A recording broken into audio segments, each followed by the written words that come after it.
Le peuple de Pharaon. D'après le prophète Mohammed sallallahu alayhi wa sallam, Pharaon est le plus détestable des créatures. Son arrogance et sa cruauté avaient dépassé les limites. Pendant plusieurs générations, les Égyptiens avaient adoré des idoles, jusqu'au moment où Dieu leur a envoyé le prophète Youssouf alayhi salam. Certains l'avaient suivi, mais la plupart avaient préféré la désobéissance. Mais c'était à l'époque du prophète Moussa alayhi salam que les Égyptiens ont provoqué la colère de Dieu. Pharaon était un roi cruel et injuste, pas seulement avec les enfants d'Israël. Il maltraitait son propre peuple. Alors un jour, il a organisé un concours entre ses magiciens et Moussa. C'était à l'occasion d'un grand événement annuel. Les gens sont venus de tous les coins de la région.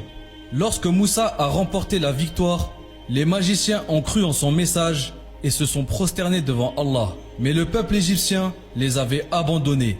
Et si chaque Égyptien s'était penché pour ramasser un caillou et l'avait jeté sur Pharaon, il serait tombé mort. L'histoire de l'Égypte aurait été changée, mais aucun d'entre eux n'avait bougé. Chacun était resté immobile à sa place.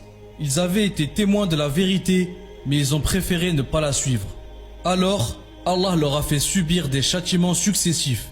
Une énorme inondation qui a dévasté la terre, des insectes qui ont dévoré toutes leurs récoltes, les poux qui apparaissaient sur le corps des gens et les rendaient malades, des grenouilles qui ont envahi leurs maisons, et enfin, Allah a changé l'eau du Nil en sang.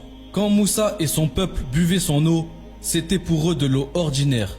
Mais quand il s'agissait d'un Égyptien, l'eau se transformait en sang et devenait imbuvable. Plus tard, la plupart d'entre eux sont morts par noyade, le jour où Pharaon a tenté de rattraper les bannis Israël.